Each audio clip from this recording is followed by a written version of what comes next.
What's up, guys? Julia here at the Rockstar Energy Drink Mayhem Festival, hanging out with Fieldy on the bus, drinking some Rockstar over here. What are you doing? Are you working on some hair? Yeah, what I'm doing here is, this is Spider. He's my bass player in Stillwell. And I'm locking up his hair. Is it his first lock? Are these going to be his first locks? Yeah, like it takes a long time, man. Like you can see it. But I did Jonathan. I gave Jonathan locks back in the day, and I've done a lot of people's hair. Do you use beeswax and teasing? Is that the main thing? No. All natural? Really? You just grab a section like that, and you just go like this. You back comb it until it kind of stops. You go like that. It takes a long time, man. That's awesome. So let's talk about your band. Your live show is absolutely incredible. I've been following your career since the beginning, and this is definitely the sickest show that you guys have ever put together. Who came up with the concept, and what does it feel like being on that stage when you're performing? Because it's such a heavy-duty stage.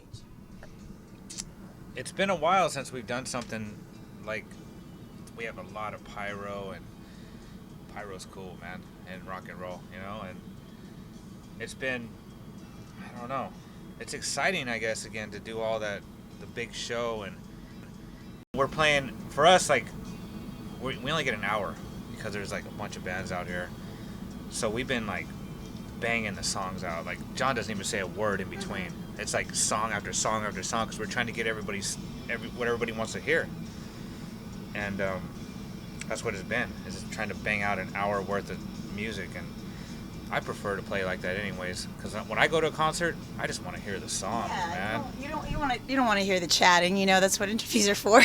That's just me. Maybe some people dig that, but I just want to hear the songs, man.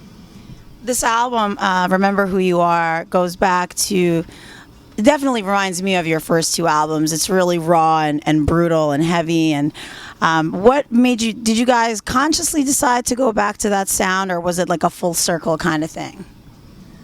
We were talking about doing it, and it was I don't know, I guess you miss it.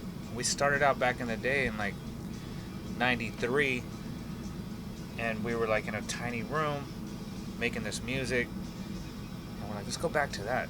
Let's do that again. So we actually have a studio in Hollywood.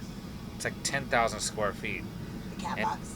But the cat box, right, is a little tiny room that's 8 by 10, where we stored equipment and we recorded in there. The whole, we stood in that room, all 4 Korn members, a camera guy, and Ross Robinson. So it was hot, it was small. My bass, I'd be holding it like this, and Right. Jonathan's right here. If I turned it, hit him. But that's how you did back in the day, because that's all you could afford. So that's how, we was this is what we got to do to get that vibe, being that intimate, being that close, Right. in a room. And I know that Ross really pushed you guys on an emotional and mental level to really pull it all out of you. What are some of the things that came out in that tiny little room besides the music? Was it a very therapeutic thing for you guys, or was it difficult to be all up in each other's faces? Ross is definitely a guy that's good at bringing the best out of you. Vocally, he was rough on John. John even hated it. He put me through hell. Making him I don't know what he did, but a lot of times I was there when John's doing vocals. I had to leave, because I'm not trying to bum my day out.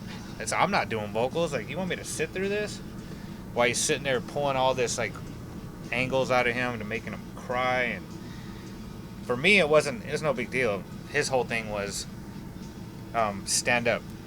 I want you to stand up. And then he showed me some footage of Slipknot and Jim Root playing, and Jim Root's all rocking out in the studio. In a studio, you're not doing a concert. He's all banging his head. He's all, look at this, man. That's a vibe. I'm all right, man, I'll stand up. I don't know if it matters, So that's one thing he wanted me to do. I didn't really want to do, because I feel like I could track the same bass sitting down. So that, for me, that's about it.